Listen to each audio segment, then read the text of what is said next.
किस स्टेज पर crossing over होती है और मियोसिस की जो है वो किस स्टेज में क्रॉसिंग ओवर होती है, पैकेटीन में होती है। और अगर आपसे पूछा जाए कि सिनैप्सिस स्टार्ट किस फेज़ में होती है, तो आप कहेंगे लेप्टोटीन लेप्टोटीन या मोर और लेस ज़ाइगोटीन। तो बहरहाल ऑप्शन इतना ईज़ी होता है कि बंदा ईज़िली उसको पिक कर सकता है। मैंने आपको बताया था कि मुझे ये क्वेश्चन आया हुआ था कि in which phase of meiosis a, crossing over starts या सिनैप्सिस स्टार्ट्स। तो उसने क्रॉसिंग ओवर के बारे में पूछा हुआ था। तो उसने 2 ऑप्शन दिए हुए थे, वो थोड़ा-सा कन्फ्यूजिंग था क्वेश्चन। उसमें उसने प्रो फेज़ भी दिया हुआ था क्योंकि ये तो सारी प्रो फेज़ की ही फेजेज़ हैं, तो इसी में ज़ाहिर है क्रॉसिंग ओवर हो रही है और फिर उसने पैकेटीन भी दिया हुआ था, तो दोनों ऑप्शन ठीक थे। तो ये क्वेश्चन हमारा फिर जो है ना पीपीएससी ने हमने इसको चैलेंज किया था, तो फिर इसका 1 नंबर मिला था, क्योंकि इसके ऑप्शन दोनों बन रहे थे, कोई एक तो था नहीं, तो इसलिए ये बड़ा ईज़ी था। तो बहरहाल आप लोगों को आए कि क्रॉसिंग ओवर किस फेज़ में होती है, तो आपने कहना है पैकेटीन में। अ, उसके बाद जो आज का मेन जो टॉपिक है वो है मेरा double helix model of DNA and DNA replication. DNA के बारे में क्वेश्चन होते हैं पेपर में या डबल हेलिक्स के बारे में। हम इसके हेलिक्स को देखेंगे कि ये जो 2 स्ट्रैंड्स हैं डीएनए के, ये किस तरह अरेंज होते हैं, इनमें कौन-कौन सी बेसेस होती हैं, किस डायरेक्शन में रेप्लिकेशन मूव करती है, डीएनए के स्ट्रैंड का डायमीटर कितना है। तो two kind of molecule participate in protein synthesis. Basically यहाँ तक हमने कल बात की थी कि ये जो स्ट्रक्चर मैं आपको दिखा रही हूँ, ये स्ट्रक्चर है न्यूक्लियोटाइड का। और न्यूक्लियोटाइड के बारे में हमने बात की थी कि न्यूक्लियोटाइड एक ऐसी चीज को कहते हैं जिसमें 3 सब यूनिट्स का होना जरूरी है। Number 1 5 carbon sugar, number 2 nitrogen containing base and number 3 phosphate group. उसके बाद जो डबल हेलिक्स है, the if you talk about the double helix, two kind of molecule participate in protein synthesis. Both are based on a similar building block, the nucleotide giving them their name nucleic acid. तो आपको पता है कि आपके cell के अंदर nucleus के अंदर 3 बड़े इंपॉर्टेंट काम होते हैं, जिनमें डीएनए की रेप्लिकेशन, फिर रेप्लिकेशन से आरएनए का बनना ट्रांसक्रिप्शन, और आरएनए से प्रोटीन का बनना ट्रांसलेशन। ये 3 बड़े इंपॉर्टेंट काम हैं जो आपके न्यूक्लियस में हो रहे हैं। और इस प्रोसीजर को ओवरऑल कहा जाता है central dogma of cell biology, यानी कि डीएनए से आरएनए और आरएनए से प्रोटीन का बनना। यहाँ पर मैं आपको एक और बात बताती चलूं कि इफ आपसे ये क्वेश्चन किया जाए कि from DNA which type of RNA is formed, क्योंकि आपको पता होगा कि आरएनए की 3 टाइप्स हैं, मैसेंजर आरएनए, ट्रांसफर आरएनए और राइबोसोमल आरएनए। तो आप कहेंगे कि मैसेंजर आरएनए, न्यूक्लियस के अंदर डीएनए से मैसेंजर आरएनए बनता है और फिर बाकी टाइप्स उसके बाद मॉडिफाई होकर बनती हैं, मेनली मैसेंजर आरएनए तैयार होता है। तो बेसिकली ये जो डीएनए और आरएनए हैं, ये दोनों न्यूक्लिक एसिड हैं, जिनके नाम हैं deoxy ribo nucleic acid and nucleic acid, ribo nucleic acid RNA. और एक आपने बात याद रखनी है कि इनको सबसे पहले दरियाफ्त किया था फ्रेडरिक मिस्कर ने। Friedrich Miescher was a scientist who first discovered the nucleic acid from the nuclei of pus cell. पस सेल के न्यूक्लियस के अंदर से उसने सबसे पहले इसको दरियाफ्त किया और उसने कहा कि ये कोई मादा है जो कि एसिडिक इन नेचर था। तो उस की वजह से, क्योंकि ये न्यूक्लियस से दरियाफ्त हुआ और इसकी नेचर एसिडिक थी, तो इसका नाम न्यूक्लिक एसिड रख दिया गया। फ्रेडरिक मिस्कर ने सबसे पहले इनको डिस्कवर किया। बाद में फिर पता चला कि ये वो हेरिडिटरी मटेरियल है जो शिफ्ट होता है from one generation to the other. One of these molecule, deoxyribonucleic acid or DNA, and ribonucleic acid or RNA, is produced in the nucleus and moves to the cytoplasm where it participate in protein synthesis. तो मैंने आपको बताया कि 3 काम होते हैं nucleus के अंदर, डीएनए से आरएनए का बनना, और जब आरएनए बन जाता है न्यूक्लियस में, तो वो आरएनए न्यूक्लियर पोर्स के जरिए न्यूक्लियस से मूव करता हुआ साइटोप्लाज्म में आ जाता है, और वो मैसेंजर आरएनए सीधा जाता है राइबोसोम्स के पास। और ribosome are single membrane bound organelle. Ribosome बहुत एक बेसिक सा ऑर्गेनेली है, ये प्रो और यूकैरियोट दोनों में होता है। ये बेसिकली इन्वॉल्व है इन प्रोटीन सिंथेसिस। कल मैंने आपको मेजर डिफरेंस बताया था डीएनए और आरएनए के न्यूक्लियोटाइड के अंदर। वो क्या डिफरेंस था वो मैं आपको रिपीट कर देती हूँ कि जो डीएनए का होता है 5 कार्बन शुगर, डीएनए की जो 5 कार्बन शुगर होती है उसके पोजीशन नंबर 2 पर हाइड्रोक्सिल ग्रुप के बजाय हाइड्रोजन मौजूद है, जो कि आप यहाँ पर देख सकते हैं। इसका मतलब है कि डीएनए के न्यूक्लियोटाइड की पोजीशन नंबर 2 के हाइड्रोक्सिल ग्रुप की ऑक्सीजन रिमूव्ड है। That is why it is called deoxyribonucleic acid. Deoxy mean removed oxygen. और इसी तरह अगर हम आरएनए की बात करें तो आरएनए के जो 5 कार्बन शुगर है उसके पोजीशन नंबर 2 के ऊपर हाइड्रोक्सिल पूरा मौजूद होता है। That is why it is called oxy ribose, you can say ribo nucleic acid, या उसको 5 कार्बन शुगर जो इसकी है वो प्रॉपर जो है वो ऑक्सी, उसमें ऑक्सीजन मौजूद है। ये डिफरेंस याद रखिएगा। उसके बाद यहाँ पर वो कह रहा है कि is produce in the nucleus. RNA nucleus में पैदा होता है और फिर वो साइटोप्लाज्म में पहुंच जाता है, जहां पर उससे प्रोटीन बनाए जाते हैं। The study of how the information stored in DNA and code for RNA and protein is molecular genetics. ये आपने डेफिनेशन याद रखनी है कि डीएनए से कैसे आरएनए बनता है और आरएनए से कैसे प्रोटीन बनती है। यानी जो तीनों प्रोसेस है, रेप्लिकेशन, ट्रांसक्रिप्शन एंड ट्रांसलेशन, ये तीनों कैसे होते हैं, इसको मॉलिक्यूलर जेनेटिक्स ब्रांच के अंडर स्टडी किया जाता है। DNA and RNA are large molecule made up of sub unit called nucleotide. DNA और आरएनए की जो लेडर्स हैं ये न्यूक्लियोटाइड की बनी हुई होती हैं। ये रिपीटेड यूनिट्स है न्यूक्लियोटाइड, जिसका जिक्र हमने ऊपर भी किया है यहाँ पर कि ये न्यूक्लियोटाइड है। बहुत सारे इस तरह के न्यूक्लियोटाइड जुड़े हुए होते हैं और डीएनए की लैडर जो है वो बनती है। अब यहाँ पर एक और बड़ी इंटरेस्टिंग बात है, वो ये है कि अगर हम डीएनए की लैडर की बात करें तो डीएनए की जो लैडर है, if I say that this is the DNA 2 strands, तो एक ही वक्त में डीएनए के स्ट्रैंड में 2 तरह के बॉन्ड्स पाए जाते हैं। ये क्वेश्चन मुझसे इसी पेपर में जो 2020 वाला मैंने अटेम्प्ट किया, 2021 अगस्त में, उसमें पूछा गया था कि जब भी डीएनए का डबल हेलिक्स खोलना होता है, कौन से बॉन्ड्स को ब्रेक किया जाता है। तो बेसिकली तो ये जो यहाँ पर आप सामने यहाँ पर लगी हुई होती है नाइट्रोजनियस बेसिस, ये आप समझिए कि मैं दोनों स्ट्रैंड की बेसिस बना रही हूँ, ठीक है। और ये दरमियान में मैं इस कलर से जो है ना बॉन्ड बना देती हूँ। ये जो बेसिस हैं बेसिकली दे आर, ये बेसिस इस तरह दरमियान में बॉन्ड के जरिए जुड़ी हुई होती हैं, और इस बॉन्ड, ये जो येलो बॉन्ड मैंने बनाया, इसको कहते हैं हाइड्रोजन बॉन्ड, ठीक है। आपको पता है बेसिस में adenine always binds with thymine in case of DNA. और ये याद रखिएगा कि जो मैंने दरमियान में दो बॉन्ड बनाए हैं, हाइड्रोजन बॉन्ड है ये। और guanine always binds with cytosine, और ये भी याद रखना है आपने कि गवानीन और साइटोसिन के दरमियान 3 बॉन्ड्स हैं, एडेनिन और थायामीन के दरमियान 2 हाइड्रोजन बॉन्ड होते हैं। ये तो हो गई एक बॉन्ड की टाइप, यानी हाइड्रोजन बॉन्ड। एक और भी बॉन्ड होता है डीएनए के अंदर, वो मैंने आपको बताना कि वो किस जगह होता है तो, और उसको क्या कहते हैं। अगर मैं बात करूं डीएनए की लैडर की दोबारा, तो ये मैं न्यूक्लियोटाइड दिया आपके सामने, एक न्यूक्लियोटाइड रखा, आप समझिए कि मैं इसके नीचे जो है ना एक और न्यूक्लियोटाइड रख देती हूँ।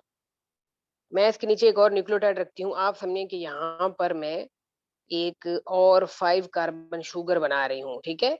अब इसकी ये पोजीशन जो है ना 5 जो इधर उसने दिखाई हुई है, उस पर फॉस्फेट होता है। ये कल मैंने आपको बताया था, ये हमेशा याद रखिएगा। पोजीशंस का जो नंबर है ये पूछा जाता है पेपर में कि पोजीशन नंबर 1 पर क्या लगा हुआ है, nitrogen containing base, position number 5 पर फॉस्फेट ग्रुप, और पोजीशन नंबर 3 पर हाइड्रोक्सिल ग्रुप।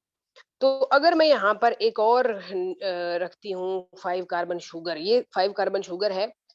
अब इस 5 कार्बन शुगर के पोजीशन नंबर 1 वाले पे तो बेस लगी हुई है, पोजीशन नंबर 5 पर मैं फिर इधर लगा देती हूँ फॉस्फेट ग्रुप। क्या लगा देती हूँ, फॉस्फेट ग्रुप। और ये पोजीशन जो है ना यहाँ लोअर साइड पर 3 है, यहाँ फिर आ जाएगा हाइड्रोक्सिल। अब ये आपने गौर से सुनना है, the bond formed between the phosphate group of one nucleotide with the hydroxyl group of the other nucleotide. ये जो बॉन्ड मैंने बनाया है, this bond is called phosphodiester bond. This bond is called phosphodiester bond. ये मुझसे पूछा गया था कि the bond present between the nucleotides of the ladder of the DNA, what that bond is called. तो बेसिकली जब डीएनए को खोला जाता है तो उसको अनवाइंड करने में सारी एंजाइमेटिक एक्टिविटी है। तो एंजाइम बेसिकली इस सुपर कॉइल को लूज करते हैं और इस फॉस्फोडाइस्टर बॉन्ड को बेसिकली लूज किया जाता है ताकि डीएनए का स्ट्रैंड जो है वो खुल जाए। तो ये दो बॉन्ड्स होते हैं डीएनए में, यकीनन इनका जिक्र आगे भी होगा। और ये आपने याद रखना है यहाँ पर कि जी इन सब चीजों का मुतालिया जो मॉलिक्यूलर जेनेटिक्स कहलाता है। DNA and RNA are large molecule और ये न्यूक्लियोटाइड के बने हुए हैं।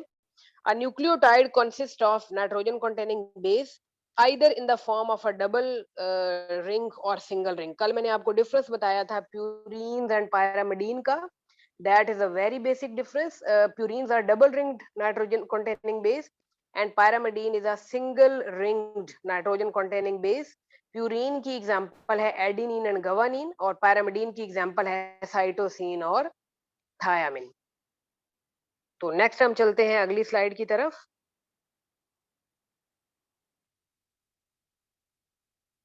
यहाँ पर तो ये आपके सामने जी डीएनए की लैडर है। अब यहाँ पर देख सकते हैं जो बात मैं पीछे कर रही थी कि प्यूरीन डबल रिंग वाली को प्यूरीन कहा जाता है एंड सिंगल रिंग वाली को pyrimidine. Nucleotide also contain a pentose sugar. Nucleotide का ये असूल है कि मैंने आपको बताया कि उसके तीन कंपोनेंट होते हैं, एक तो नाइट्रोजन कंटेनिंग बेस, एक 5 कार्बन शुगर और एक a phosphate group and phosphate group। DNA and RNA molecule differ in several ways। Both DNA and RNA contain the purine bases adenine and guanine and pyrimidine bases cytosine। The second pyrimidine in DNA however is thiamine whereas in RNA it is uracil। तो ये आपने याद रखना है कि purine कौन सी है और पायरामिडीन कौन सी है। ये भी आपने याद रखना है कि डीएनए के अंदर थायामीन होती है जबकि आरएनए के अंदर थायामीन बिल्कुल भी नहीं होती, उसकी जगह पर वहां पर होती है यूरासिल और यूरासिल एक पायरामिडीन है यानी कि सिंगल रिंग्ड है। ये बेसिक डिफरेंस है डीएनए और अब मैं आपको दो डिफरेंस डीएनए और आरएनए के मेजर बता चुकी हूँ। वो क्या है, एक तो हमने पिछले पेज पर बात की है उस हाइड्रोक्सिल ग्रुप वाली कि पोजीशन नंबर 2 से ऑक्सीजन रिमूव्ड है, ये डिफरेंस है। दूसरा डिफरेंस ये आ गया कि इनमें नाइट्रोजन बेसिस का भी थोड़ा सा फर्क है। The second pyrimidine in DNA is thiamine, whereas in RNA it is uracil। A second difference between DNA and RNA involve the sugar present in the nucleotide। और शुगर का जिक्र हम पहले कर चुके हैं कि शुगर किस तरह डिफर कर रही है। शुगर डिफर कर रही है कि उसमें शुगर की पोजीशन नंबर 2 का हाइड्रोक्सिल ग्रुप नहीं है बल्कि हाइड्रोजन है, जबकि आरएनए में पोजीशन नंबर 2 पर हाइड्रोक्सिल ग्रुप है। A third important difference between DNA and RNA is that DNA is a double stranded molecule। और ये भी बड़ा मेजर डिफरेंस है डीएनए और आरएनए का कि डीएनए डबल स्ट्रैंडेड होता है जबकि आरएनए सिंगल स्ट्रैंडेड होता है and it may folded back on itself and coil. और आरएनए अपने ही ऊपर लिपटा हुआ होता है, वो कोई दो अलग स्ट्रैंड नहीं होते। ये बेसिक डिफरेंस आपने तीन याद रखने हैं। यहाँ पर आपको बड़ा क्लियरली जो है वो इसने लैडर को खोल कर दिखाया हुआ है जिसमें आप इजीली देख सकते हैं कि किस जगह पर बॉन्ड है। अब यहाँ पर ये जो आपको नजर आ रहा है ना, ये जगह ये फॉस्फोडाइस्टर बॉन्ड है। This is phosphodiester bond. आप देख सकते हैं इसको शुगर फॉस्फेट बैकबोन भी कहा जाता है। ठीक है, ये सारे फॉस्फेट और उसका आपस में बॉन्ड है और ये दरमियान में एक बॉन्ड है। ये आप देख सकते हैं तीन जहाँ पर बॉन्ड है ये हैं गवानिन और साइटोसिन के, जबकि जो दो बॉन्ड है वो है एडेनिन थायामीन। फिर तीन बॉन्ड गवानिन साइटोसिन, फिर तीन, क्योंकि ये इसी तरतीब से भी लग सकती हैं, फिर एडेनिन और उसके दरमियान थायामीन के दरमियान दो, गवानिन साइटोसिन के दरमियान तीन, फिर एडेनिन और थायामीन के दरमियान दो। ये तरतीब है डीएनए की लैडर की। यहाँ पर उसने आपको कलर्स बताए हुए हैं कि इस जगह पर जो जो रेड है वो गवानीन है, जो ब्लू है वो साइटोसिन है, जो ग्रीन है वो एडेनिन है, जो येलो है वो थायामिन है। तो इस तरह आप देख सकते हैं कि इनके अंदर बॉन्ड की तरतीब क्या है। तो ये अपने बॉन्ड्स के नेम याद रखने हैं और ये भी याद रखना है कि शुगर फॉस्फेट बैकबोन में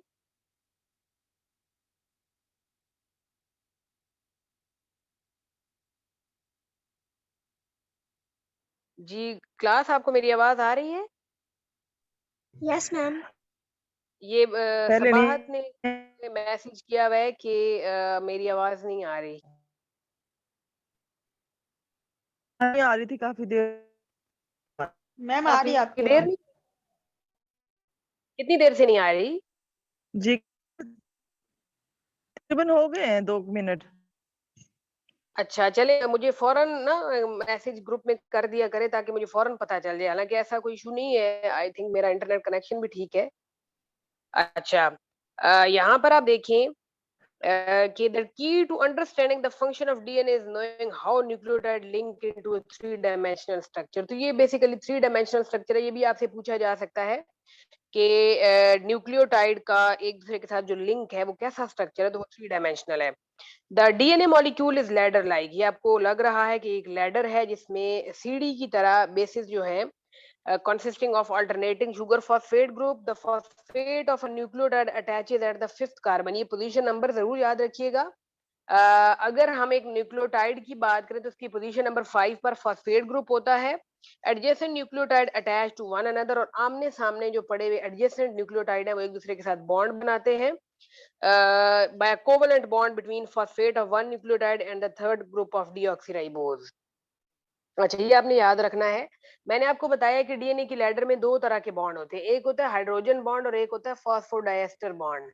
phosphodiester bond is basically a type of covalent bond, right. And covalent bond के बारे में आपने केमिस्ट्री में पढ़ा होगा कि a bond formed by the sharing of electron is called covalent bond. तो ये भी बेसिकली इसी तरह का बॉन्ड है जिसमें phosphate group of one nucleotide attaches with the hydroxyl group of the next nucleotide. अब यहाँ पर एक और बात आपने याद रखनी है कि ये जो लेटर आपके सामने रखी गई है इसमें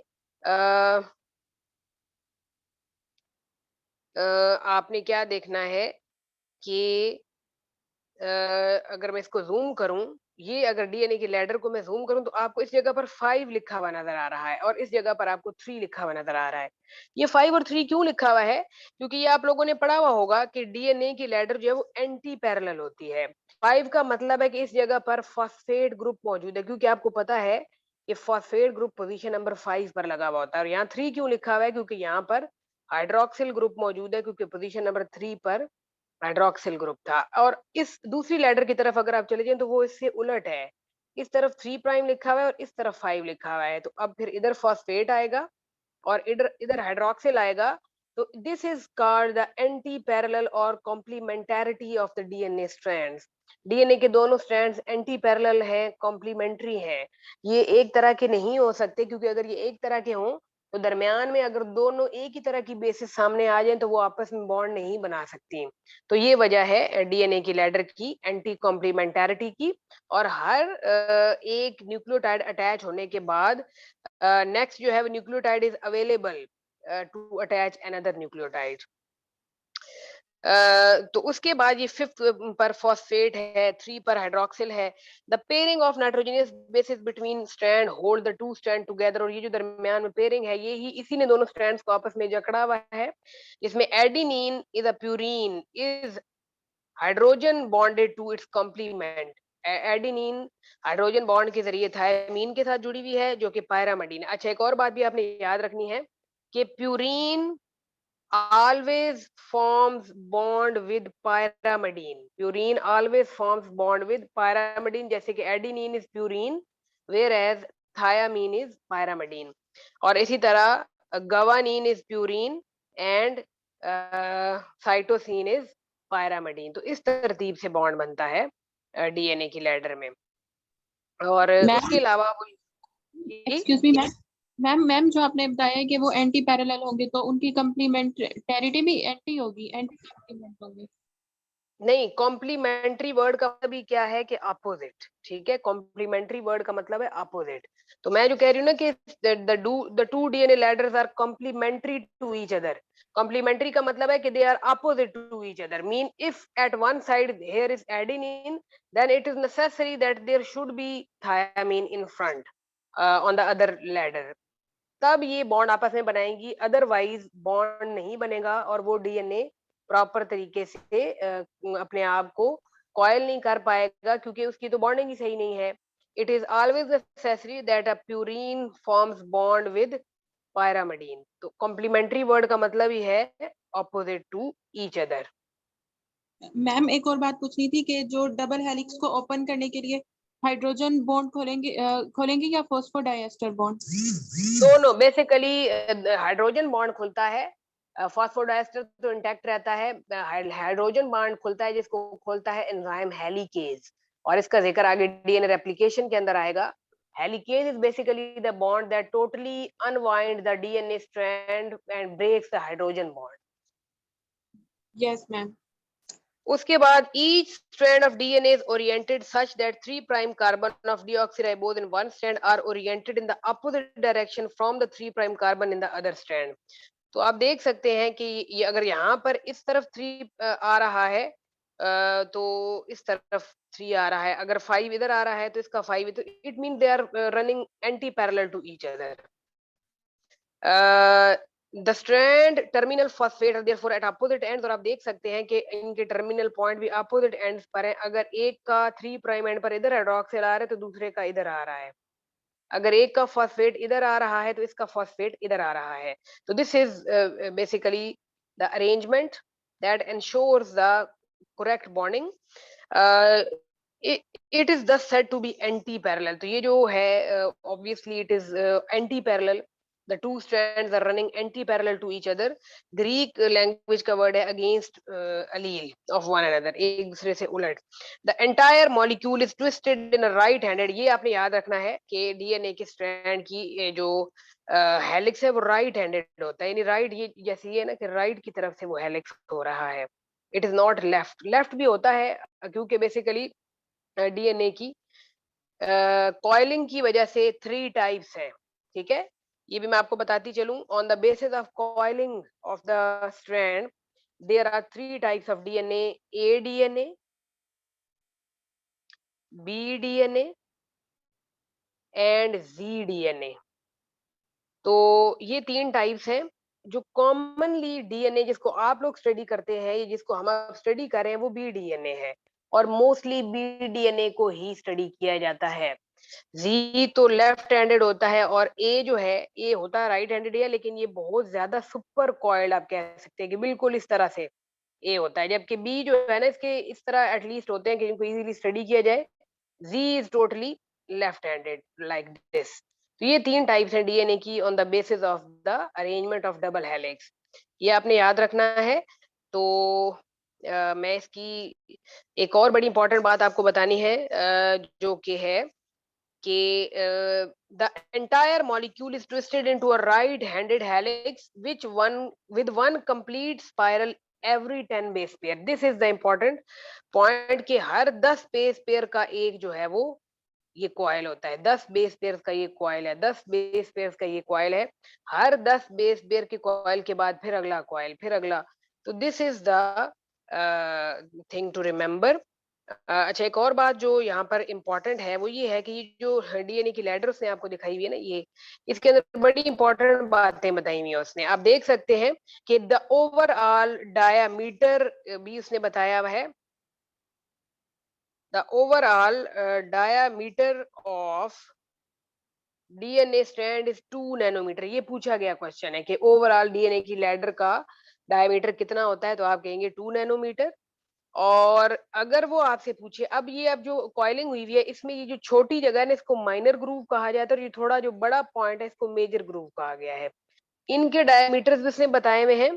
वो ये कहता है कि हर एक बेस का जोड़ा, आप समझे यहाँ पर एक बेस का जोड़ा मौजूद है इस जगह पर, उसके बाद तकरीबन 0.34 नैनोमीटर का गैप है, फिर अगला जो है ना जोड़ा मौजूद है, फिर 0.34 नैनोमीटर के बाद फिर अगला जोड़ा मौजूद है, फिर 0.34 नैनोमीटर के बाद अगला, फिर इसके बाद अगला। तो इसका मतलब है कि the to base pairs are having distance that is 0.34 nanometer and it is equal to 3.4 angstrom। angstrom is basically a unit to measure the DNA। ये DNA को प्रॉपर मेजर करने का जो है ना यूनिट है। Nanometre is the smallest unit, ये बहुत छोटा है क्योंकि ये बहुत छोटी मेजरमेंट है, तो इसके लिए नैनोमीटर भी इस्तेमाल किया जाता है। अच्छा, अब यहाँ पर आपने ये डायमेंशन जरूर याद रखनी है। अब एक और डायमेंशन मैं आपको बताती हूँ, वो क्या है कि ये जो मेजर ग्रूव है ना, ये देखिए जो काफी लंबा है, यहाँ से स्टार्ट हुआ है और यहाँ तक मेजर ग्रूव आया है। मेजर ग्रूव की लंबाई जो है वो है 3.4 नैनोमीटर। सॉरी, इसकी जो गोलाई है, गोलाई you can say this is, ये 0.34 नैनोमीटर है। ये इस तरह की बातें जो हैं वो आपसे डायमेंशंस पूछी जाएंगी। मैं आपको रिपीट करती हूँ ये dimensions. The overall diameter of DNA is 2 nanometre. The distance between the two pairs of nitrogenous bases is 0.34, and the overall dimension or diameter of major groove is 3.4, यानी तकरीबन 3.4 नैनोमीटर का डिस्टेंस होता है जिसमें major groove है, उसके बाद फिर अगला माइनर, फिर मेजर, फिर माइनर, फिर मेजर, फिर माइनर। मेजर उसको इसीलिए कहा गया है क्योंकि वो बहुत बड़े डिस्टेंस पर मौजूद है और बहुत बड़ा एरिया उसने कवर किया हुआ है। ये आपने डायमेंशन जरूर याद रखनी है जो कि इसके एंड पर भी लिखी हुई है। नेक्स्ट जी मैं डीएनए रेप्लिकेशन की तरफ चलती हूँ। The DNA replication, each DNA strand is a template for a new strand. तो डीएनए की रेप्लिकेशन इस तरह होती है कि ये जो हमने डबल हेलिक्स पढ़ा है, ये डबल हेलिक्स अनवाइंड होता है यानी खुलता है। ये आप समझे कि हमने डीएनए की लैडर को खोल लिया है। तो अनवाइंडिंग के अंदर जाहिर है ये पूरी एंजाइमेटिक एक्टिविटी है। ये हम देखते हैं। सिर्फ आपने यहाँ पर ये बात याद रखनी है कि हर एक लैडर जो है डीएनए की जो हमने अलग कर दी है, it is the template. Template mean सांचा। ये टेम्पलेट है दूसरे के लिए, ये भी टेम्पलेट है। तो यहाँ पर अगर मैं नए न्यूक्लियोटाइड लगा दूं तो आप खुद देखें कि अब ये जो स्ट्रैंड मैंने आपके सामने बनाए हैं, ये हाफ ओल्ड स्ट्रैंड है और हाफ न्यू स्ट्रैंड है। हाफ मैंने रेड ही रखा है और हाफ येलो न्यू है। This is called semi conservative model of DNA replication. तो अगर आपसे पूछा जाए कि which one of the following is the most acceptable model of DNA replication, तो आप कहेंगे the semi conservative model. Semi का मतलब होता है हाफ। अब इस जगह पर हाफ जो डीएनए की लैडर है वो कंजर्व है, half is conserved and half is new. That is why it is called semi conservative replication. उसके बाद वो कहता है कि the pairing requirements between purine and pyrimidine basis dictate the positioning of nucleotide in a new strand. तो आपको मैंने पहले बताया है कि डीएनए की लैडर में प्यूरीन और पायरामिडीन ने आपस में पेयरिंग की हुई होती है और वो ही बताती हैं कि अब हमारे साथ किस न्यूक्लियोटाइड को लगना चाहिए, अब किसको लगना चाहिए।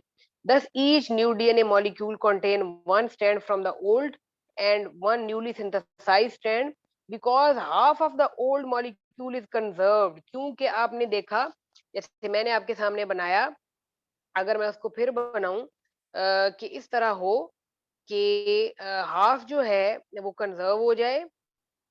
इफ ये हमारा स्टैंड, ये मैं दो उनको दूर दूर ले जाती हूँ, ये हमने पेरेंट स्टैंड को खोल लिया है और खोलने के बाद फिर हम इसको हमने अनवाइंड कर दिया और यहाँ पर अब हमने और न्यूक्लियोटाइड लगवा दी। ये कौन लगाता है ये भी मैं आपको बताती हूँ।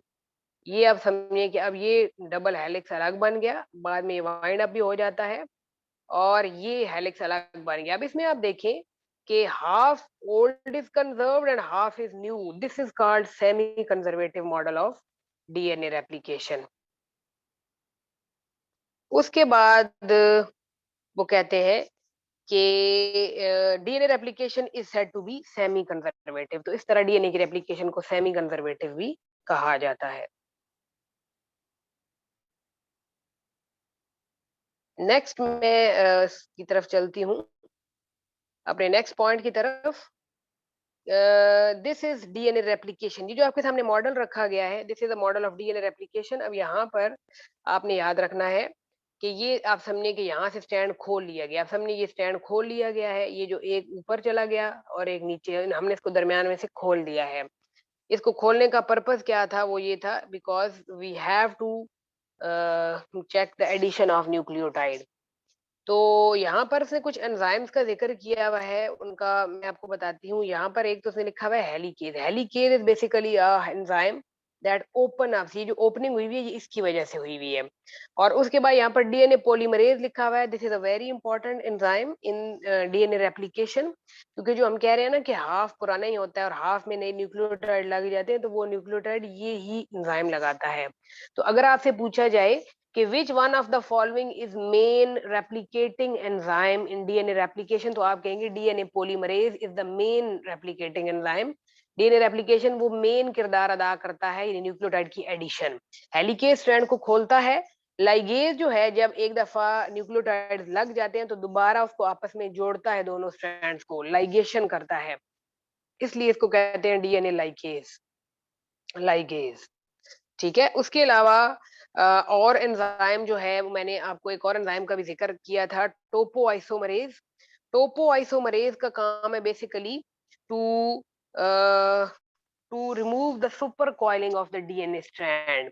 डीएनए स्ट्रैंड की वो जो टफ कॉइलिंग हुई होती है उसको थोड़ा सा लूज करता है, फिर हेलिकेज टोटली ओपन अप करता है। उसके बाद जी जीन्स इन एक्शन, ये क्या कह रहे हैं इसमें,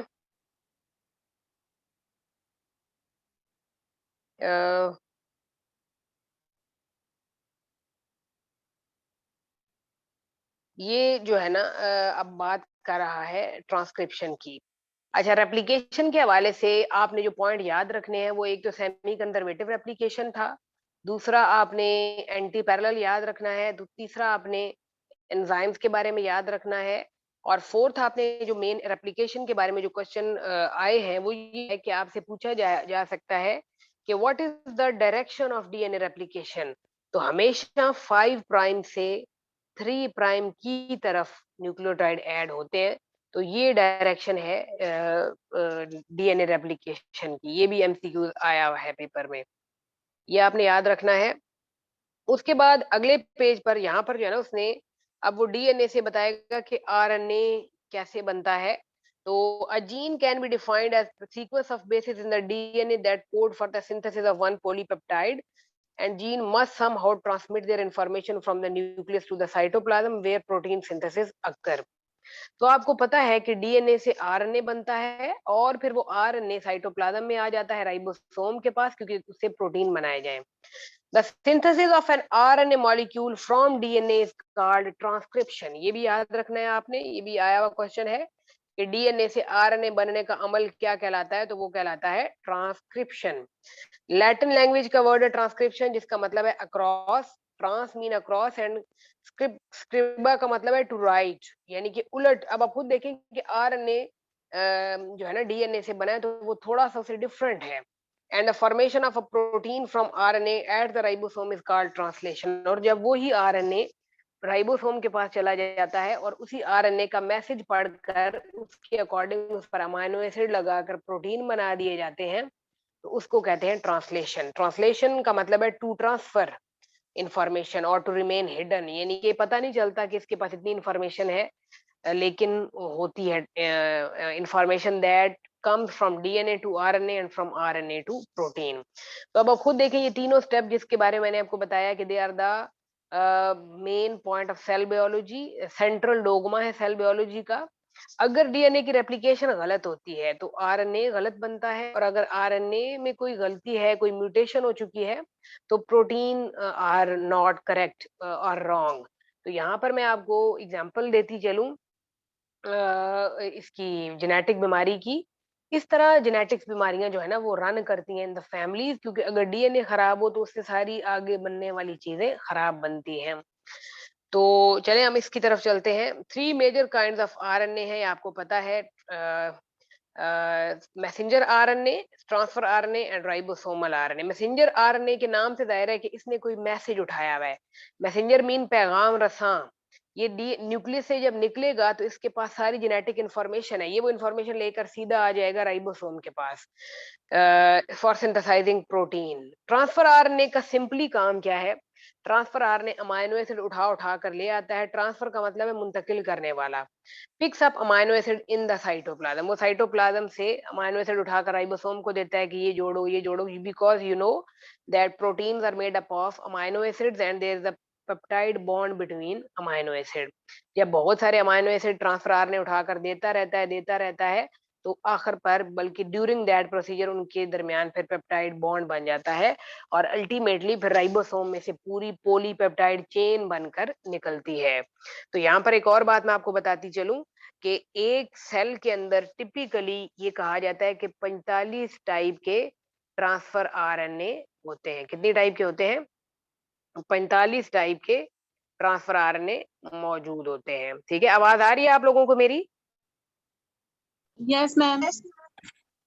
अच्छा, ये सबाहत जो है ना, ये कह रही हैं कि इन्हें आवाज नहीं आ रही, तो मुझे लग रहा है कि शायद म्यूट हो गया मेरा माइक। अच्छा जी, तो ट्रांसफर आरएनए का काम सिंपली अमाइनो एसिड उठा कर लाना है राइबोसोम्स के पास और हेल्प पोजीशन देम, और ट्रांसफर आरएनए ही अमाइनो एसिड की मदद भी करता है कि वो सही सही पोजीशन पर लगे ताकि सही पॉलीपेप्टाइड बन सके। और राइबोसोमल आरएनए जो है अलोंग विद प्रोटीन मेकअप और राइबोसोमल आरएनए तो खुद राइबोसोम में होता है, वो मदद करता है ओवरऑल प्रोटीन्स बनाने में। उसके बाद ये जेनेटिक कोड की बात है। Genetic code is a very important topic as far as paper is concern. मुझे इसमें से पेपर में क्वेश्चन zoology के पेपर में भी आया हुआ था और बायोलॉजी में भी। तो जेनेटिक कोड जो है मस्ट कोड फॉर 20, क्योंकि आप लोगों के अंदर एक और बात आपने जो यहाँ पर याद रखनी है वो ये है कि there are 175 types of amino acid are present. Total overall 175 type के ट्रांसफर आरएनए होते हैं, सॉरी अमाइनो एसिड होते हैं, जिनमें से 25 अमाइनो एसिड जो है वो शामिल है प्रोटीन बनाने में, 25। लेकिन 20 अमाइनो एसिड ज्यादातर प्रोटीन बनाने में शामिल है। ये तरतीब आपने याद रखनी है। और पीछे मैंने ट्रांसफर आरएनए की बात की थी कि साइटोप्लाज्म में तकरीबन 45 टाइप के 45 टाइप के ट्रांसफर आरएनए देखे गए हैं यूकैरियोट्स में।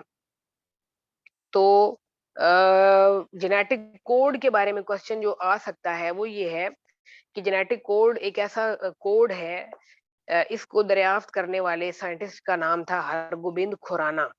Hargobind Khorana was an Indian, और ये पार्टीशन से पहले पाकिस्तान में ही पंजाब यूनिवर्सिटी में पढ़ते थे शायद। और इनको इस बात के ऊपर जेनेटिक कोड बनाने के ऊपर नोबेल प्राइज भी मिला था हरगोबिंद खुराना को। और इन्होंने 20 के 20 अमाइनो एसिड के बारे में जेनेटिक कोड बना कर दिखाया, जिसको आप कोडॉन कहते हैं। और जेनेटिक कोड के बारे में क्वेश्चन आता है पेपर में कि the genetic code is sequence of 3 basis. ये याद रखना है आपने, 3 बेसिस जो आपकी हैं, जो हमने 5 पढ़ी ना, वो मुख्तलिफ तरतीब से जुड़ती हैं। तो तकरीबन 3 बेसिस का एक कोडॉन बनता है। ट्रिपलेट कोड भी इसे कहते हैं, आगे फिगर भी होगी। Each 3 base combination is a codon, और उसको कोडॉन कहते हैं। More than 1 codon. अच्छा, अब वो कोडॉन जो है ना, जो आपकी 5 नाइट्रोजनस बेसिस हैं, उनको अगर मुख्तलिफ तरीकों से मुख्तलिफ तरतीब से अरेंज दिया जाए तो तकरीबन 64 कोडॉन बनते हैं, 64। अब हमें तो सिर्फ 20 अमाइनो एसिड के लिए कोडॉन चाहिए, लेकिन हमारे पास जो मैक्सिमम बन गए ना वो 64 बन गए। क्यों? क्योंकि अगर हम जेनेटिक कोड को ट्रिपलेट नहीं बल्कि डुप्लेट रखते, दो दो रखते, तो शायद हमारे अमाइनो एसिड मुकम्मल ना हो पाते। तो अमाइनो एसिड को पूरा करने के लिए ये जरूरी था कि जेनेटिक कोड को ट्रिपलेट बनाया जाता, 3 बेसिस को जोड़ा जाता। अब 64 में से आपने जो बात याद रखनी है वो ये रखनी है कि 64 कोडॉन में से 3 कोडॉन किसी भी अमाइनो एसिड को एनकोड नहीं करते, और उनको कहा जाता है नॉनसेंस कोडॉन या स्टॉप कोडॉन। तो यहाँ पर लिखा हुआ है कि each has combination more than one codon can specify the same amino acid। ये बड़ी इंपॉर्टेंट बात है कि अब क्योंकि कोडॉन तो 64 हो गए, अमाइनो एसिड हमें सिर्फ 20 चाहिए। 64 में से 3 तो हो गए नॉनसेंस, पीछे रह गए 61। 61 कोडॉन है, सिर्फ 20 अमाइनो एसिड है।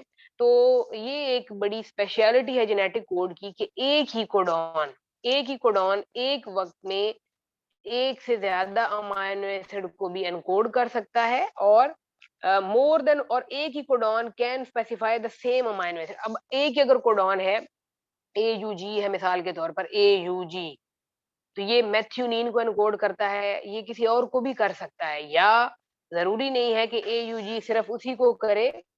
ये सेम अमाइनो एसिड को कोई और कोडॉन, यानी AUG is not always necessary for methionine, it can also be done by some other codon.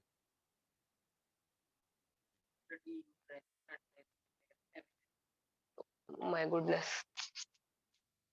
तो यहाँ पर आपने जो पॉइंट याद रखना है वो ये है कि अगर एक से ज्यादा कोडॉन एक ही अमाइनो एसिड को एनकोड करता है, तो इसको कहते हैं कोडॉन डीजेनरेसी। कोडॉन डीजेनरेसी का वर्ड, ये एमसीक्यू मुझे ज़ूलॉजी के पेपर में आया हुआ था कि if more than one amino acid is encoded bye the same codon, or if the same codon can specify more than one amino acid, what it is called? It is called codon degeneracy। और इसके लिए एक और word भी use हुआ था paper में, that was confusing for me। वो मैं लिख देती हूँ आपको, उसने पेपर में लिखा हुआ था कोडॉन रिडंडेंसी। रिडंडेंसी तो क्योंकि आप खुद देखेंगे डीजेनरेसी से थोड़ा मुख्तलिफ वर्ड है, तो वहां पर ये आपको कंफ्यूज कर सकता है कि ये रिडंडेंसी क्या है। तो ये भी बेसिकली डीजेनरेसी के तौर पर यूज किया गया है, जिसका मतलब क्या है कि जब एक ही अमाइनो एसिड को एक से ज्यादा कोडॉन एनकोड कर सके। ये यहाँ पर लिखा हुआ है कि the more than one codon can specify the amino acid because there are 64 possible codon by but only 20 amino acid. This characteristic of the code is referred to as degeneracy. Note that not all codon code for an amino acid the base sequence. अब ये आपने तीनों याद कर लेने हैं, इनमें से हो सकता है वो आपसे आपको स्टेटमेंट दे दे कि which one of the following is stop codon. तो ये तीनों जो लिखे हुए हैं ना, यूएए, यूए, यूएए, यूएजी और यूजीए, ये तीनों स्टॉप कोडॉन है, ये किसी अमाइनो एसिड को स्पेसिफाई नहीं करते। That indicate where polypeptide synthesize should end. जैसे ही मैसेंजर आरएनए के ऊपर इन स्टॉप कोडॉन में से कोई भी एक आ जाए तो वहां पर ही ट्रांसलेशन खत्म हो जाती है। क्यों? क्योंकि जैसे स्टॉप कोडॉन आता है वहां पर ही ट्रांसलेशन रुक जाती है, क्योंकि वो कोडॉन तो किसी भी अमाइनो एसिड को एनकोड नहीं करता, तो वहां पर ट्रांसलेशन टर्मिनेट हो जाती है। उसके बाद the base sequence AUG, AUG को भी आपने याद रखना है क्योंकि ये इंपॉर्टेंट इसलिए है क्योंकि स्टार्ट कोडॉन है। AUG is start codon. AUG code for methionine, ये एक अमाइनो एसिड है मेथ्यूनिन, उसको एनकोड करता है विच इज स्टार्ट सिग्नल। तो ये पूछा जा सकता है आपसे कि which one of the following is a start signal, तो आप कहेंगे AUG the start signal that encode for methionine. आगे जी ट्रांसक्रिप्शन को हम देखते हैं। ट्रांसक्रिप्शन होता है आरएनए का बनना। The genetic information in DNA is not translated directly into protein but is first transcribed into messenger RNA। ये बात मैंने आपको पहले भी बताई है। ये आपसे पूछा जा सकता है कि कौन से वाली आरएनए की टाइप बनती है, तो आप कहेंगे मैसेंजर आरएनए बनता है पहले, डीएनए से मैसेंजर आरएनए और फिर उसके बाद प्रोटीन।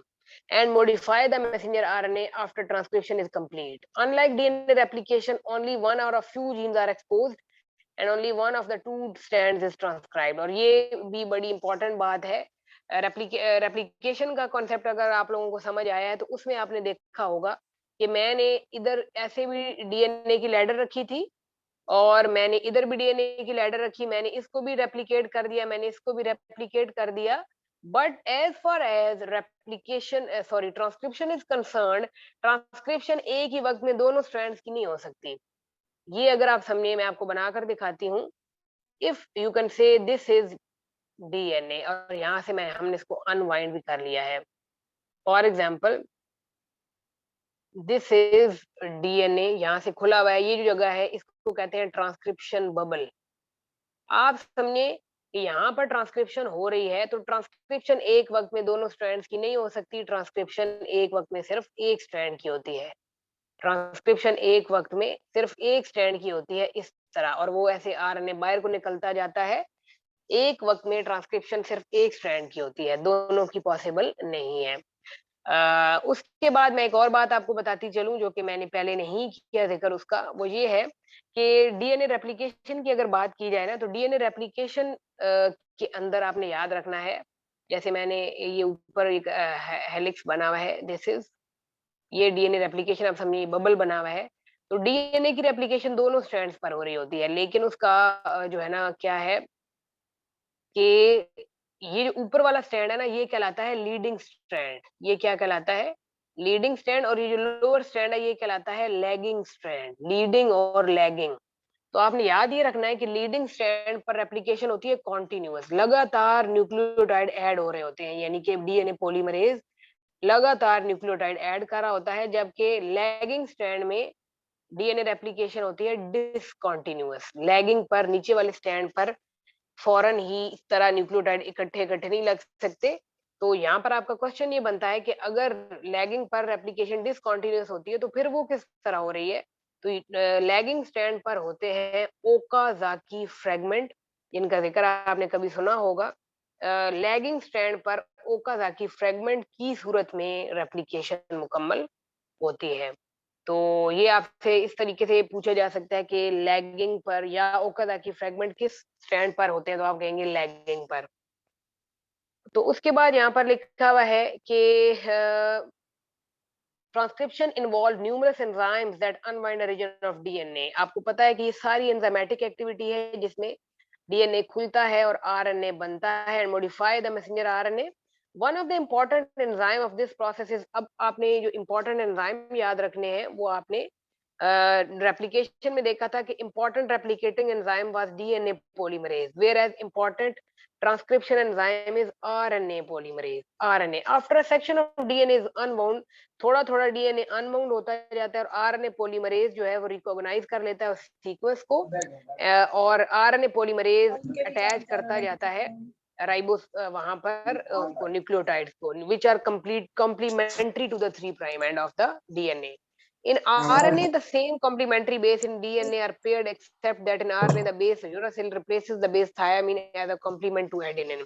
यहाँ पर आपने याद रखना है कि बाकी सारा काम वैसा ही होता है रेप्लिकेशन जैसा, सिवाय इस बात के डीएनए के अंदर यूरासिल नहीं होती, वहां पर थायामीन होती है, लेकिन आरएनए में थायामीन नहीं होती। तो आरएनए में जहां जहां टी है वहां यू लगता जाता है, बाकी सारा काम सेम है। तो वो जो नया नया बना हुआ जो प्राइमरी ट्रांसक्रिप्ट होता है ना, या जो नया नया बना हुआ जो मैसेंजर आरएनए है, the newly transcribed messenger RNA, ये भी आपसे पूछा जा सकता है कि जो नया नया मैसेंजर आरएनए बनता है उसको क्या कहते हैं? उसको कहते हैं primary transcript, must be modified.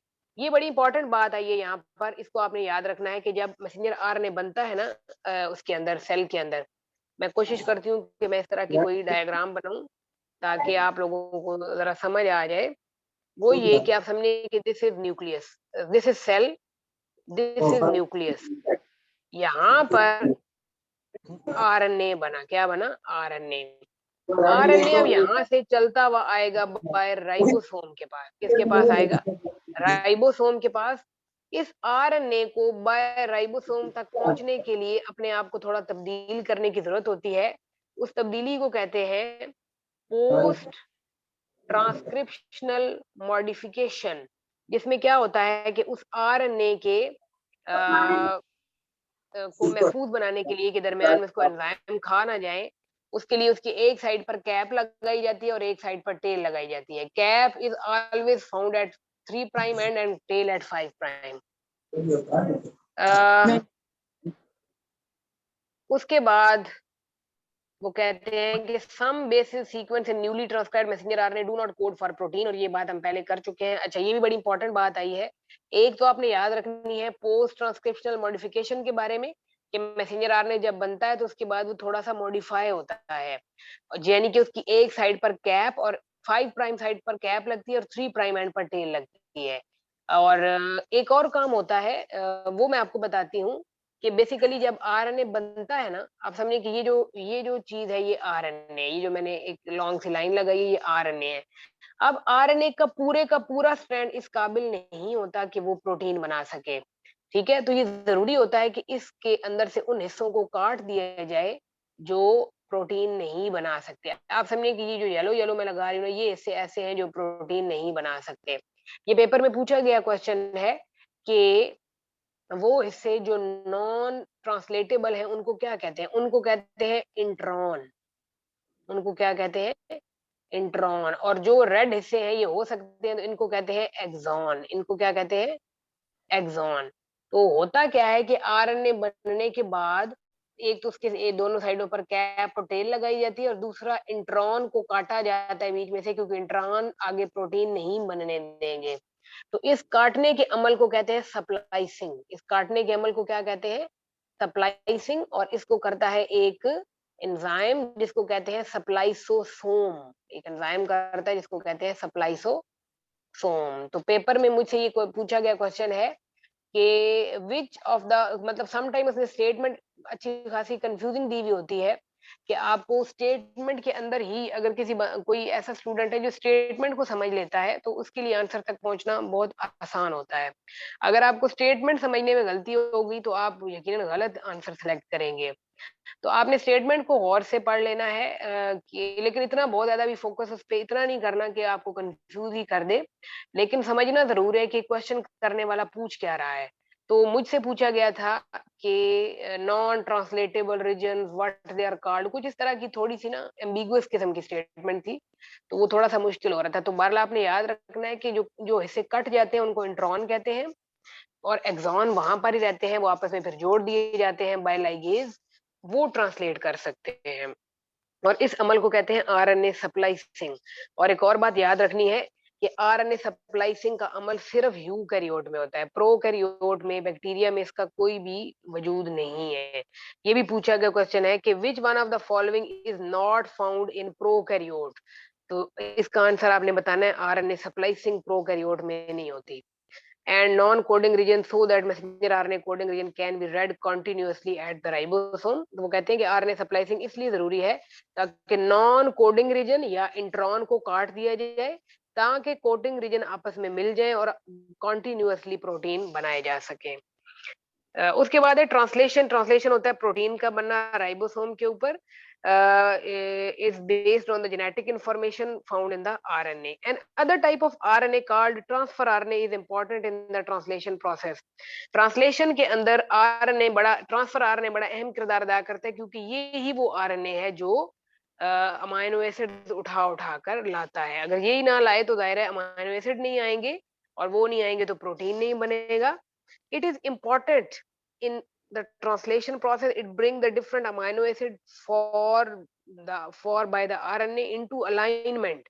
Basically ये वो ट्रांसफर RNA है जो सारे अमाइनो एसिड को एक लाइन में लगाता है, so that a polypeptide can be made, ताकि पॉलीपेप्टाइड बनाई जा सके। कॉम्प्लीमेंट्री पेयरिंग ऑफ बेसिस होती है शुरू से, क्योंकि कॉम्प्लीमेंट्री बेसिंग चली आ रही है, डीएनए में कॉम्प्लीमेंट्री थी, फिर आरएनए में कॉम्प्लीमेंट्री थी, उसकी वजह से जो है ना ये अमाइनो एसिड को तरतीब देता है उसके हिसाब से। अच्छा, ये जो टाइप्स थी ना आरएनए की, इनके बारे में एक और बात मुझे याद आ रही है, वो ये है कि there are 3 types of RNA, ribosomal RNA, messenger RNA and transfer RNA. इनकी परसेंटेज आपको बताना जरूरी है। सेल के अंदर सबसे ज्यादा राइबोसोमल आरएनए पाया जाता है, वो तकरीबन 80%। उसके बाद मैसेंजर आरएनए है जो कि है 20%, 10 to 20%, और ट्रांसफर आरएनए सबसे थोड़ा है 3 to 4%। ये आपने परसेंटेज की याद रखनी है, मैं इसको कोई स्टैंड भी कर दूंगी। अच्छा जी, ट्रांसलेशन में देखते हैं कि जी it is important because transfer RNA align the amino acids to make polypeptide chain।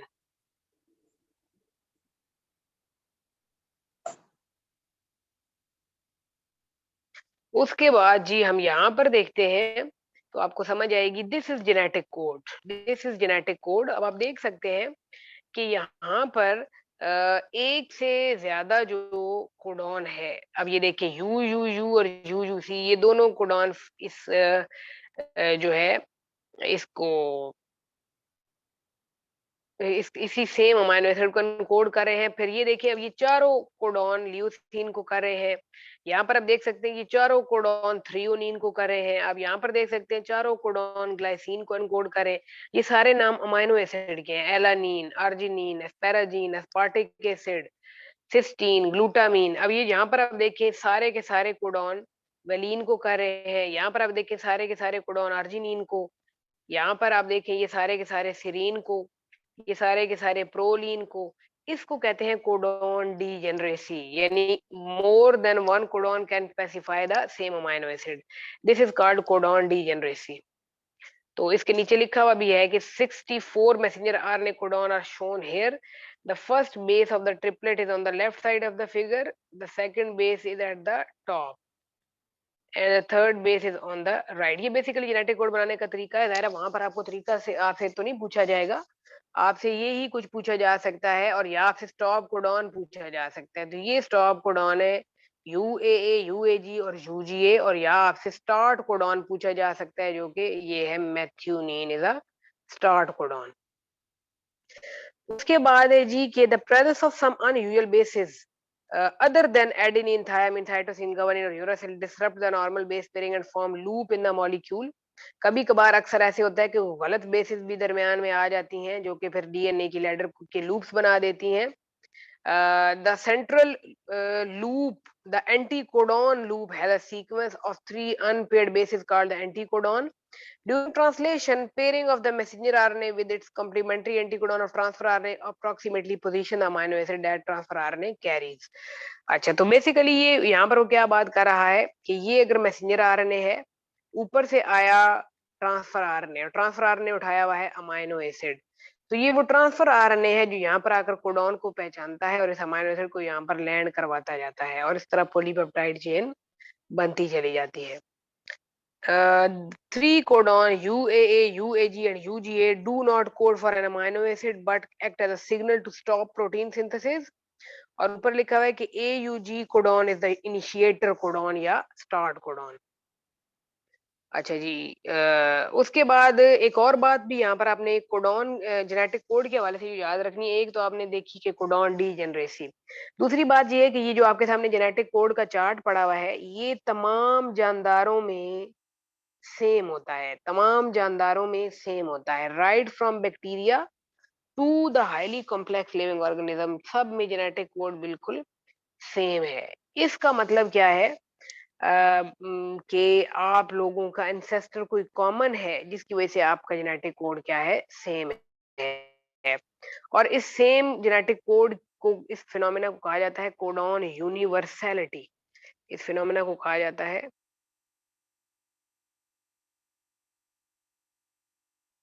Codon universality का मतलब है यूनिवर्सल है, सब में एक जैसा है। अच्छा, इसके अंदर न्यूक्लियर डीएनए जो है वो आपका सबका सेम है, तमाम जानदारों के जो न्यूक्लियर डीएनए है उसकी इंफॉर्मेशन बिल्कुल सेम है, उसका जेनेटिक कोड बिल्कुल सेम है। लेकिन आपको पता है कि आप लोगों के सेल में एक ऑर्गेनेली होता है माइटोकॉन्ड्रिया, उसके पास भी अपना डीएनए होता है, और उसको कहते हैं सेल्फ रेप्लिकेटिंग ऑर्गेनेली, क्योंकि वो अपनी कॉपी खुद तैयार कर सकता है, उसके पास अपना डीएनए है। माइटोकॉन्ड्रियल डीएनए को जब कंपेयर किया गया तो उसमें थोड़े से डिफरेंस देखे गए हैं जानदारों में। माइटोकॉन्ड्रियल डीएनए सिमिलर नहीं होता सबका, सिर्फ न्यूक्लियर डीएनए सिमिलर होता है। तो अगर आपसे पेपर में पूछा जाए कि जैसे मैंने यहाँ पर बनाया कि ये है आपका मैसेंजर आरएनए, यहाँ से ट्रांसफर आरएनए आ गया, ट्रांसफर यहाँ पर इसके ऊपर कोडॉन एक्सपोज है, क्या एक्सपोज है, कोडॉन। ट्रांसफर आरएनए ने एंटी कोडॉन उठाया हुआ है, क्या उठाया हुआ है, एंटी कोडॉन। मिसाल के तौर पर यहाँ पर जो कोडॉन मौजूद है वो है AUG, तो इसका एंटी कोडॉन होगा यू के साथ ए लगता है और जी के साथ सी, ये इसका एंटी कोडॉन है, तो यूएसी जो है इस ट्रांसफर आरएनए ने उठाया हुआ होगा। तो अगर आपसे पेपर में पूछा जाए कि एंटी कोड कौन से आरएनए ने उठाया हुआ होता है, तो आप कहेंगे ट्रांसफर आरएनए एंटी कोड उठाया हुआ होता है। Ribosome, the site of protein synthesis, consist of large and small सब यूनिट। यहाँ पर मैं आपको बताती चलूं कि राइबोसोम एक ऐसा ऑर्गेनेली है जो प्रोकैरियोट यूकैरियोट दोनों में मौजूद होता है। राइबोसोम प्रो में छोटा और यू में बड़ा होता है। इसके मैम डायमेंशन में आपको बताती चलूं। जी जी मैम एक्सक्यूज मी मैम, ये एक बार दोबारा बता देंगे जो एंटीकोडोन वाला आपने अभी बताया कि ट्रांसफर आरएनए ने उठाया हुआ होता है। जी जी, ये है जी मैसेंजर आरएनए। मैसेंजर आरएनए के ऊपर एक्सपोज है कोडॉन, क्या एक्सपोज है, कोडॉन, जो कि मैं कहती हूँ यहाँ पर कि स्टार्ट कोडॉन आपका है AUG। ऊपर से आया, ये सारा काम अब हो रहा है ट्रांसफर के अंदर, राइबोसोम के अंदर, क्योंकि वहां पर प्रोटीन बनता है। यहाँ से आ गया ट्रांसफर आरएनए, ट्रांसफर आरएनए ने इसका एंटी कोड उठाया हुआ होगा, दैट इज UAC। अगर ये पेयरिंग सही हुई तो यहाँ पर आकर अमाइनो एसिड रुकेगा, अगर ये पेयरिंग ठीक ना हुई तो जाहिर है कोडॉन सही, उनकी कॉम्प्लीमेंटेरिटी ना हुई तो वो मौजूद नहीं होगा। अगर AUG का एंटी कोडॉन UAC है, ये एक दूसरे को पहचान लेते हैं, ये आकर लग जाते हैं, तो फिर यहाँ पर अमाइनो एसिड मेथियोनिन भी छोड़ दिया जाता है, क्योंकि मैंने आपको पहले बताया है कि AUG encode for methionine, AUG encode for methionine और एयूजी एनकोड करता है मैथ्यूनिन को, और वो एक स्टार्ट कोडॉन है, वो एक स्टार्ट कोडॉन है जो यहाँ पर लिखा हुआ है AUG, this is AUG, and ये सबसे पहले इसकी पहचान होती है, यहाँ से ट्रांसलेशन शुरू होती है, इसी वजह से इसको स्टार्ट कोडॉन भी कहते हैं। तो राइबोसोम वो जगह है जहाँ प्रोटीन बनता है, और राइबोसोम के दो सब यूनिट होते हैं, लार्ज और स्मॉल। यहाँ पर मैं आपको एक डायमेंशन बताती चलूं, जो राइबोसोम होते हैं ना प्रोकैरियोट के, उसके लार्जर सब यूनिट को 50s और स्मॉलर को 30s कहा जाता है। तो ये भी क्वेश्चन एक दफा आया हुआ था कि प्रोकैरियोट के राइबोसोम की डायमेंशन क्या है, तो उसने इसी तरह के 4 पेयर बनाए हुए थे, 50-30, 60-40, 60-100, कोई इस तरह के ना। तो आपने 50-30 वाला जो है वो प्रोकैरियोट का है, जबकि अगर यू के पूछे तो यू के लार्जर सब यूनिट की 60s डायमेंशन है और स्मॉलर की 40s। ये यूकैरियोट की है, ऊपर वाली प्रोकैरियोट की है, तो ये भी पूछा गया क्वेश्चन है। प्रोकैरियोट के राइबोसोम छोटे, यूकैरियोट के राइबोसोम थोड़े से बड़े होते हैं।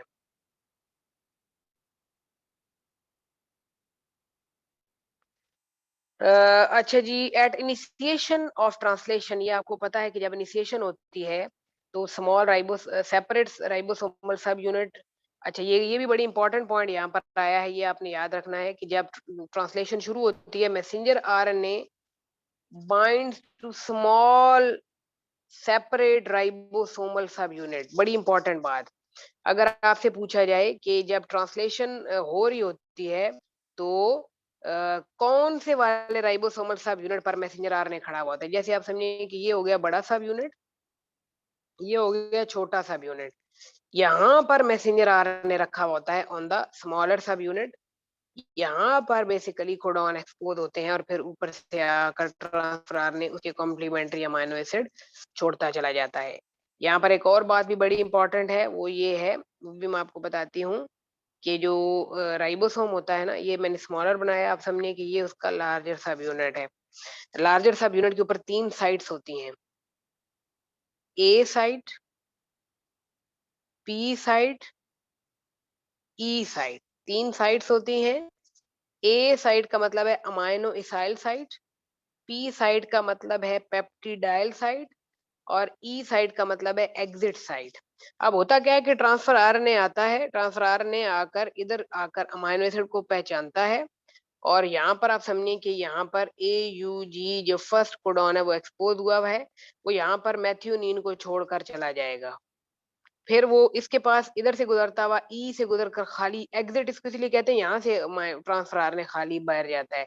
हर अमाइनो एसिड को उठा कर लाने वाला ट्रांसफर आरएनए अलग होता है, जैसे मैंने आपको बताया कि there are 45 types of transfer RNA found in the cell, और हर मुख्तलिफ ट्रांसफर आरएनए मुख्तलिफ अमाइनो एसिड उठाकर लाता जाएगा, और पेप्टिडाइल साइट पर पेप्टाइड बॉन्ड बनता चला जाएगा, जिसको एक एंजाइम बनाता है, जिस एंजाइम का नाम है पेप्टिडाइल ट्रांसफेरेज।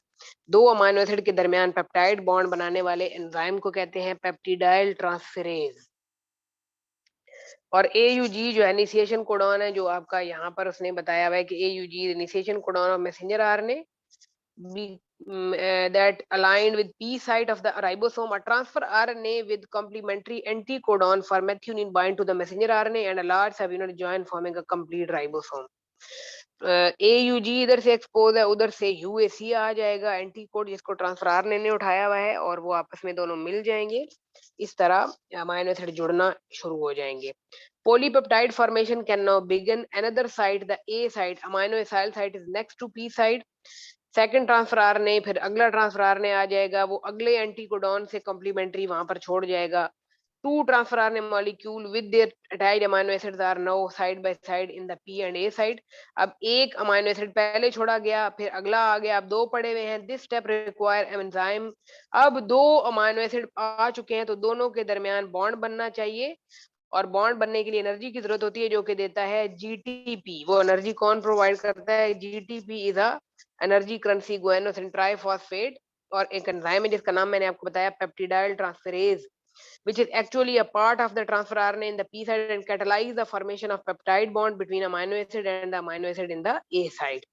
तो जब आपने याद रखना है कि जब राइबोसोम के पास दो अमाइनो एसिड कामयाबी से पहुंच जाते हैं तो फिर उनके दरमियान पेप्टाइड बॉन्ड बनता है, जो कि पेप्टिडाइल ट्रांसफेरेज बनाता है, और जीटीपी इस काम के लिए एनर्जी देता है। द मैसेंजर आरएनए स्ट्रैंड, और इस तरह पूरा मैसेंजर आरएनए स्ट्रैंड के ऊपर राइबोसोम घूमता है और राइबोसोम उसके कोडॉन एक्सपोज करता जाता है, और इसी तरह एंटी कोडॉन ऊपर लगाकर अमीनो एसिड छोड़ता चला जाता है और पेप्टाइड बॉन्ड बनते चले जाते हैं। Ultimately it leads to the formation of polypeptide. This process continues until the entire messenger RNA has been translated. और अगर गलती से दरमियान में स्टॉप कोडॉन आ जाए, जो 3 मैंने आपको बताए, यूएए, यूजीए और यूजी, यूएए, यूजीए, सम एक और भी स्टॉप कोडॉन है, ये अगर इनमें से कोई भी एक आ गया तो वहां पर ट्रांसलेशन रुक जाती है। A polypeptide chain has been synthesized. Translation end when a termination codon, for example UAA, is encountered. तो terminate हो जाती है यहाँ पर अगर इनमें से कोई एक भी आ जाए। Protein synthesis often occur on ribosome on the surface of rough endoplasmic reticulum. आपको पता है कि सेल के अंदर राइबोसोम 2 जगहों पर हैं, एक तो साइटोप्लाज्म में अकेले घूम रहे हैं, दूसरा एंडोप्लाज्मिक रेटिकुलम के ऊपर भी रहते हैं, जिसको रफ एंडोप्लाज्मिक रेटिकुलम कहते हैं। तो ज्यादातर प्रोटीन उसके ऊपर बनते हैं, रफ के ऊपर। The positioning of the ribosome on ER allow protein to move into ER, और जब वो प्रोटीन बन जाता है फिर वो प्रोटीन एंडोप्लाज्मिक रेटिकुलम के पास जाता है, जो कि वहां पर वो उसकी कन्वर्जन करता है। द प्रोटीन को फिर भेजा जाता है गोल्जी के पास, गोल्जी उसको पैक करता है और उसको सक्रीट करता है, और कुछ थैलियां उसमें से लाइसोसोम की भी बनकर निकलती हैं, क्योंकि लाइसोसोम के अंदर भी हाइड्रोलाइटिक एंजाइम होते हैं जो सेल के अंदर आने वाली तमाम चीजों को डाइजेस्ट कर जाते हैं। तो इस तरह जी ये सेंट्रल डोगमा का अमल जो है वो हमारा मुकम्मल हुआ है। उसके बाद है जी changes in the DNA and chromosome. ये जो हमने सारा कुछ पहले पढ़ा है, ये तो हमने सारा कुछ पढ़ा है डीएनए के स्ट्रक्चर के बारे में, आरएनए के स्ट्रक्चर के बारे में, और हमने पढ़ा है रेप्लिकेशन, ट्रांसक्रिप्शन और ट्रांसलेशन के बारे में। अब हम ये थोड़ा सा देख लेते हैं कि अगर डीएनए या क्रोमोसोम के अंदर कोई खराबी हो जाए तो वो खराबी किस हद तक जाती है और उसकी वजह से कौन कौन से प्रॉब्लम क्रिएट होते हैं, या ये डीएनए गलत क्यों मतलब होता है, क्या रीजन है। तो genetic material of a cell can change and these changes increase genetic variability and help increase the likelihood of the survival in changing environment. कभी कभार अगर थोड़ी सी डीएनए के अंदर तब्दीली आ भी जाती है, उसको आप कहते हैं साइलेंट म्यूटेशन, उसका कोई भी बुरा असर नहीं होता, और वो एक किस्म की आप समझिए कि एक किस्म की अगली जनरेशन में वेरिएबिलिटी भी पैदा करती है, तो उसका इतना नुकसान नहीं है। लेकिन अगर कोई बहुत बड़ी चेंज आ जाती है डीएनए में, तो उसको उसकी वजह से फिर प्रॉब्लम क्रिएट हो सकते हैं। तो उनके बारे में हम देखते हैं कि these changes include alteration in the base sequence. अगर गलती से एक बेस गलत लग जाए, एडेनिन के साथ दोबारा एडेनिन लग जाए, अगर एडेनिन के साथ जो है वो गुआनिन लग जाए, दिस इज कॉल्ड कि एक बेस की गलती या एक पॉइंट पर गलती, उसकी वजह से आगे उस डीएनए से आरएनए गलत बनेगा और आरएनए से प्रोटीन गलत बनेगी। तो यहाँ पर से पॉइंट म्यूटेशन का जिक्र किया हुआ है, ये आपने याद रखना है। पॉइंट म्यूटेशन की डेफिनेशन भी सम टाइम पूछी भी होती है कि पॉइंट म्यूटेशन क्या है। तो पॉइंट म्यूटेशन जो है वो एक पॉइंट की गलती, एक सिर्फ एक पॉइंट पर अगर थोड़ी सी बेस गलत लग गई, या जो है थोड़ा सा बेस जो है वो तब्दील हो गई, तो इसको पॉइंट म्यूटेशन कहते हैं। मस्ट अकाउंट, और इसकी वजह से चेंजेस आती है न्यूक्लियोटाइड के अंदर, जिसकी एवोल्यूशन भी कॉज हुई है। Point mutation are changes in nucleotide sequence that end may result for the replacement. अच्छा, अब पॉइंट म्यूटेशन का मतलब है कि एक पॉइंट की गलती, ठीक है, गलती से मुराद ये है कि हो सकता है वहां पर गवानीन ने लगना हो तो साइटोसिन लग जाए, हो सकता है वहां से गवानीन होनी चाहिए तो वो हट जाए, डिलीट हो जाए, या एक्स्ट्रा कोई बेस ऐड हो जाए। ये तीनों काम हो सकते हैं पॉइंट म्यूटेशन में। तो इनकी वजह से mutation are always random event, ये गलती से होता है, रैंडम होता है, कोई इसका जिम्मेदार आप किस तरह किसी को ठहरा नहीं सकते। लेकिन ये कहा जाता है कि एनवायरमेंटल फैक्टर सम और ड्रग्स जो लोग लेते हैं उनके अंदर म्यूटेशन होने के चांसेस ज्यादा होते हैं, और ये एक्सरेज आप करवाते हैं उसकी अल्ट्रा वायलेट वो जो एक्स रेज है, गैमा रेज होती हैं बेसिकली, उनकी वजह से आपका डीएनए खराबी करना शुरू कर देता है। तो electromagnetic radiation and many chemical mutagen, mutagen वो होते हैं जो म्यूटेशन कॉज करें, यानी कि अल्कोहल आप लगा लें, अल्कोहल एक केमिकल म्यूटाजेन है। जो ये लोग ड्रग्स पीते हैं इनको फिर अल्टीमेटली जेनेटिक बीमारियां हो जाती हैं। दिस में अकर स्पॉन्टेनियसली, ये एकदम खुद ब खुद भी हो सकता है कि एरर हो जाए, बेस पेयरिंग में एरर पैदा हो जाए, which result in a substitution. Substitution का मतलब है मुतबादल, कि एडेनिन के साथ थायामीन को लगना चाहिए था तो लग गवानीन जाए, सब्स्टिट्यूशन हो जाए वन पेयर की। Although certain environmental factor, electronic radiation and many chemical may change mutation rate, predicting what gene will be affected or what the nature of the change will be is impossible. Some mutation, अच्छा mutation की कई types है, कुछ mutations का कोई भी बुरा असर नहीं होता, जिनको साइलेंट कहते हैं, और इवन वो फायदेमंद भी होती हैं। However, the consequence of genetic change are usually negative, लेकिन ज्यादातर अगर जेनेटिक चेंज आ जाता है तो वो नेगेटिव असरात छोड़ता है। वो डिस्टर्ब कर देता है प्रोटीन के स्ट्रक्चर को, जिसकी वजह से एवोल्यूशन नहीं हो पाती। यहाँ पर मैं आपको एग्जांपल देती हूँ। अगर आपसे पूछा जाए कि which one of the following is the example of point mutation, तो आप कहेंगे sickle cell anaemia. Sickle cell anaemia एक बीमारी है जो कि पॉइंट म्यूटेशन की वजह से जन्म ले रही है। और क्या इस बीमारी में पढ़ेंगे हम, इसमें हम ये पढ़ते हैं सिकल सेल एनीमिया में कि इसमें जो रेड ब्लड सेल होते हैं ना, अब आप खुद देखें कि जब डीएनए गलत होगा तो आरएनए, और आरएनए से फिर प्रोटीन रॉन्ग, आपके ब्लड सेल में हीमोग्लोबिन प्रोटीन होती है वो गलत यहाँ पर हो जाती है, जिसकी वजह से आपके आरबीसी की शेप हो जाती है जस्ट लाइक मून, या सिक्कल की तरह। सिक्कल का वर्ड मून के लिए इस्तेमाल होता है इस तरह। वैसे आमतौर पर आपका रेड ब्लड सेल पूरा गोल एक बाउल की तरह का होता है, लेकिन सिकल सेल वालों का इस तरह होता है, जिसकी वजह से वो उनके ब्लड के टिश्यूज को ऑक्सीजन नहीं मिल पाती, तो उनको एनीमिया हो जाता है, जिसको आप कहते हैं सिकल सेल एनीमिया। अच्छा, ये मैं आपको बताती चलूं इसका पॉइंट कि किस पॉइंट पर गलती थी, क्योंकि इसको हम पॉइंट म्यूटेशन कह रहे हैं। हीमोग्लोबिन के बारे में आप लोगों ने पढ़ा होगा कि हीमोग्लोबिन की होती है 4 chains, 2 alpha and 2 beta. 2 alpha and 2 beta. जो बीटा चेन है ना, उनमें से एक जो चेन है बीटा, उसके छठे नंबर पर अमाइनो एसिड गलत लग जाता है। छठे नंबर वाला अमाइनो एसिड गलत हो गया है, लगना वहां पर ग्लूटामिक एसिड चाहिए था, लग वेलिन गया, जिसकी वजह से वो पूरी चेन खराब हो गई और उस पूरी चेन का फंक्शन डिस्टर्ब हो गया। आगे हीमोग्लोबिन सही नहीं बना, और वो सही नहीं बना तो ऑक्सीजन सही नहीं उठी, जिसकी वजह से जो बीमारी जिसने जन्म लिया है उसका नाम है सिकल सेल एनीमिया। तो ये आपने याद रखना है कि बीटा चेन के पोजीशन नंबर 6 वाला जो अमाइनो एसिड है वो गलत है, जिसकी वजह से एक बीमारी ने जन्म लिया है sickle cell anaemia. Variation in chromosome number, कभी कभार आपने सुना होगा कि आपके अंदर 46 क्रोमोसोम है और मुख्तलिफ स्पीशीज का क्रोमोसोम का नंबर मखसूस होता है।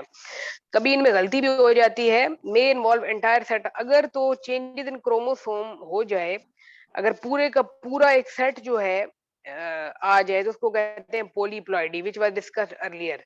N you ploidy, aneu का मतलब है without. On other hand involve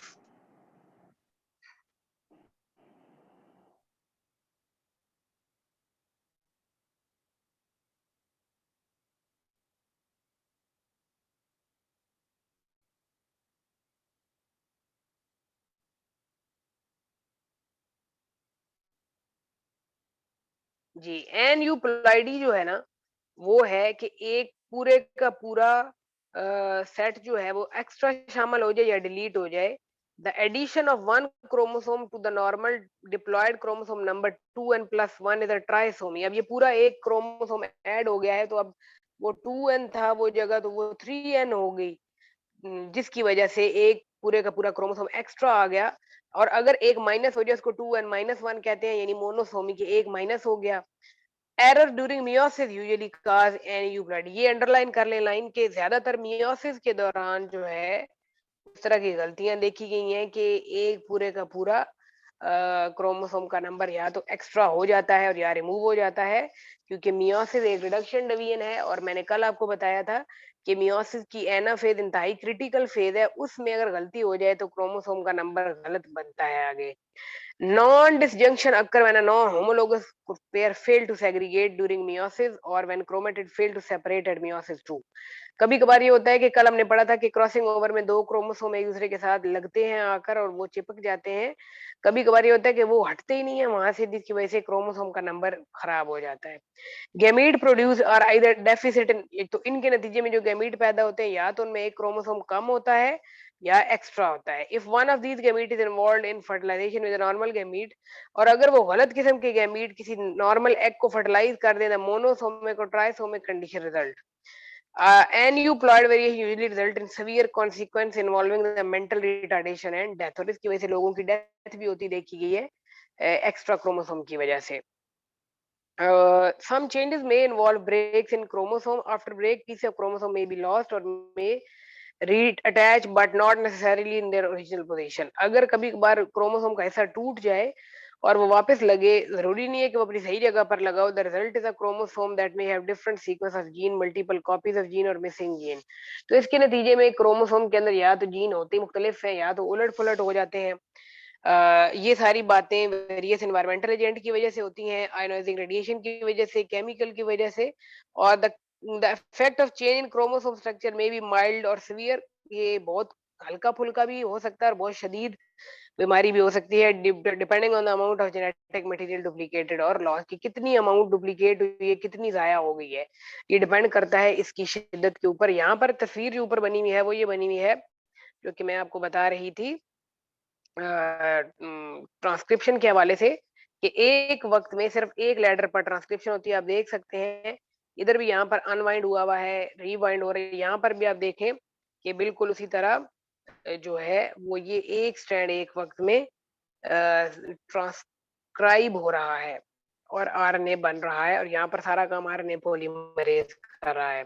अच्छा जी, इस डायग्राम में आप लोग देखें, this is transfer RNA, this is transfer RNA, ये ट्रांसफर आरएनए की शेप होती है, और ये देखिए इसका एंटीकोड इस जगह पर लगा हुआ है। और इसके बारे में आपने याद रखना है, अगर आपसे पूछा जाए कि ट्रांसफर आरएनए ने एंटीकोड तो उसका सामने नजर आ रहा है, लेकिन उसने अमाइनो एसिड किस जगह पर रखा है, तो ये देखिए उसने 3 प्राइम एंड पर अमाइनो एसिड रखा हुआ है, 3 प्राइम एंड पर, ये उसका 3 प्राइम एंड है, ये 5 प्राइम है, तो उसने इस तरह 3 प्राइम पर अमाइनो एसिड उठाया हुआ है। बाकी ट्रांसफर आरएनए की साइड को टी लूप, इसको डी लूप, इसको एंटीकोडॉन लूप, इसको अमाइनो एसिड साइड और ये कहा जाता है। ये दरमियान में आपको पर्पल पर्पल नजर आ रही है, ये अनयूजुअल बेसिस है, इनका कोई काम नहीं था, ये ऐसे ही बीच में ऐड हो गई हैं। उसके बाद इनहेरिटेंस पैटर्न देखते हैं कि classical genetics begin with the work of Gregor Mendel and are remain important basis for understanding gene transfer. Mendel ने क्लासिकल जेनेटिक्स को जन्म दिया और उसके बाद साइंसदानों के माइंड में आया कि ये देखना चाहिए कि कैसे चीजें शिफ्ट होती हैं from one generation to the other. Understanding ma'am जी जी, ये डायग्राम दोबारा समझा दे। कौन सी ट्रांसफर आरएनए की? Yes ma'am. ये ट्रांसफर आरएनए है। ट्रांसफर आरएनए ने इस लूप के ऊपर जो है वो एंटीकोडॉन उठाया हुआ है, इसका कोई नाम उन्होंने नहीं दिया, इसको आप एंटीकोडॉन लूप कह सकते हैं। लेकिन अगर आपसे पूछा जाए, ये पूछा जाने वाला क्वेश्चन है कि on which side of transfer RNA amino acid is found, तो आपने कहना है on the 3 prime and, on the 3 prime and. 5 prime पर कुछ भी नहीं नजर आ रहा आपको, 3 प्राइम पर ये देखिए उसने अमाइनो एसिड उठाया हुआ है और उसके अपोजिट एंटीकोडॉन है। और ये जो ओवरऑल जो शेप है ना इसकी ट्रांसफर आरएनए की, इसको क्लोवर लीफ लाइक शेप भी कहते हैं, क्योंकि ये लौंग के पौधे के पत्ते के साथ मिलता जुलता है। That is called clover leaf like shape. तो एंटीकोडॉन या देख लें UUA है, तो इसका कोडॉन क्या होना चाहिए? इसका कोडॉन होना चाहिए ए, इसका कोडॉन होना चाहिए ए यू। Yes ma'am. ये यू क्योंकि आरएनए है ना, तो आरएनए में यू होता है, डीएनए में टी होता है, यस मैम। तो ये इसका आपने याद रखना। ये पर्पल बीच में आपको नजर आ रही है, ये अनयूजुअल बेसिस है, जो किसने पहले जिक्र किया है। ये कुछ अनयूजुअल बेसिस भी होती हैं इनसे हट के। मैम मैम अगर कोडोन एंटीकोडोन ये अटैच हो जाते हैं तो अमाइनो एसिड जो ट्रांसफर आरएनए ने उठाया हुआ है उसका क्या काम होगा? वो अमाइनो एसिड का जुड़ना वहां पर जरूरी है, क्योंकि अमाइनो एसिड जुड़ेंगे तो प्रोटीन बनेगा ना। उसका काम वहां पर ये है कि ये बेसिकली पेयरिंग पहले होती है ट्रांसफर आरएनए और मैसेंजर आरएनए की। जब ये सही पेयरिंग हो तो उसके मुताबिक फिर वो अमाइनो एसिड वहां पर छोड़ दिया जाता है, क्योंकि बहुत सारे अमाइनो एसिड जुड़ेंगे तो पॉलीपेप्टाइड चेन बनेगी राइबोसोम पर। अगर अमाइनो एसिड ही नहीं होंगे तो चेन कैसे बनेगी, क्योंकि अमाइनो एसिड की वजह से ही पॉलीपेप्टाइड चेन बनती है राइबोसोम के ऊपर।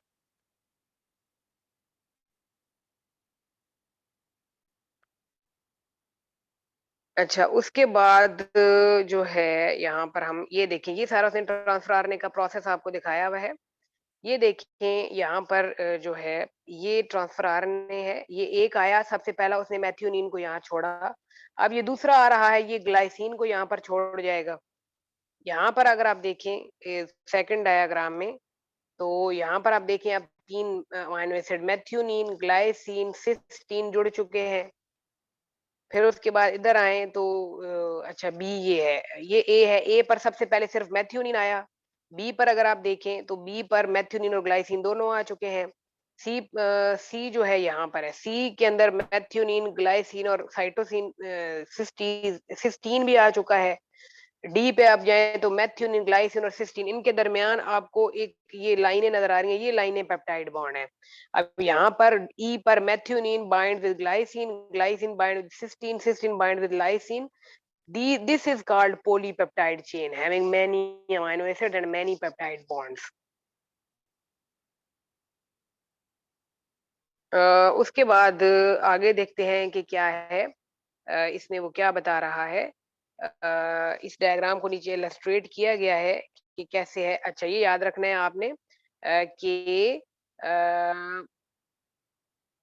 यहाँ पर जहाँ पर 2 अमाइनो एसिड जुड़े हुए हैं, इसको कहते हैं डाइपेप्टाइड।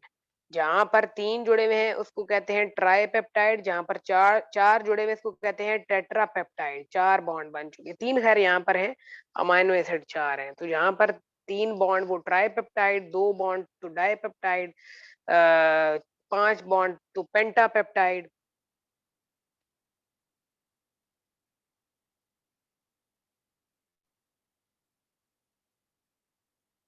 उसके बाद ये देखते हैं हम, ये मेंडल के लॉज हैं दोनों, Mendel laws of independent assortment और सेग्रीगेशन, इनके ऊपर हम कल बात करेंगे। बड़े इंपॉर्टेंट हैं ये भी, इनकी डेफिनेशन जरूर आपको आनी चाहिए, रिसेसिव डोमिनेंट का कॉन्सेप्ट आना चाहिए।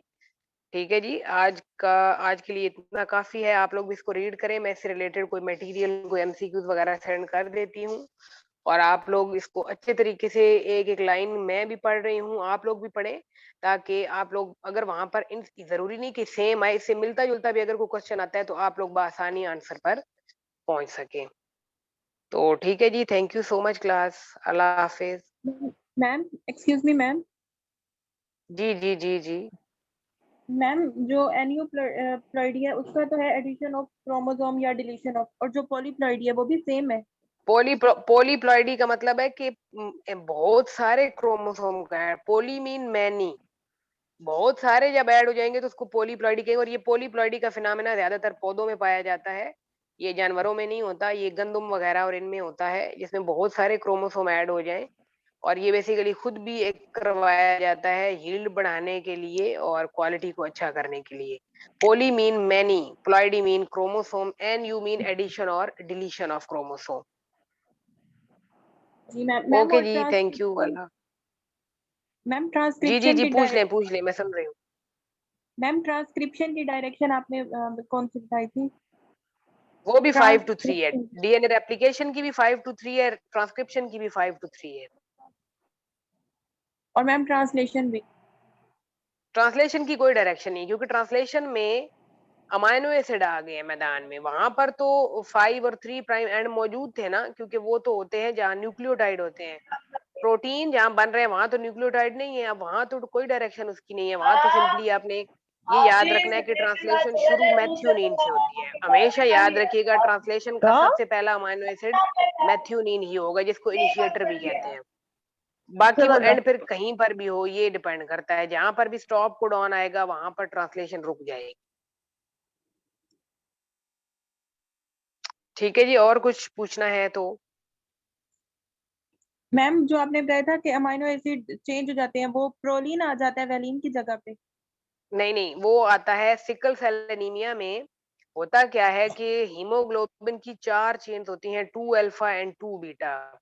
एक बीटा चेन की पोजीशन नंबर 6 पर ग्लूटामिक एसिड की जगह वेलिन लग जाता है, जो कि गलत है। वहां पर ग्लूटामिक एसिड लगना था, लेकिन वहां लग वेलिन जाता है, जिसकी वजह से पूरे के पूरे हीमोग्लोबिन की तरतीब चेंज हो जाती है और बीमारी जो बनती है वो कहलाती है सिकल सेल एनीमिया। और sickle cell anaemia is example of point mutation. एक और भी एग्जांपल है पॉइंट म्यूटेशन की, वो भी मैं आपको एक्सप्लेन करूंगी, वो है फिनाइल कीटोन्यूरिया। तो सिकल सेल एनीमिया में आपने याद रखना है कि पोजीशन नंबर 6 पर ग्लूटामिक एसिड की जगह वेलिन लग जाता है। Thank you ma'am. ठीक है, और कोई क्वेश्चन?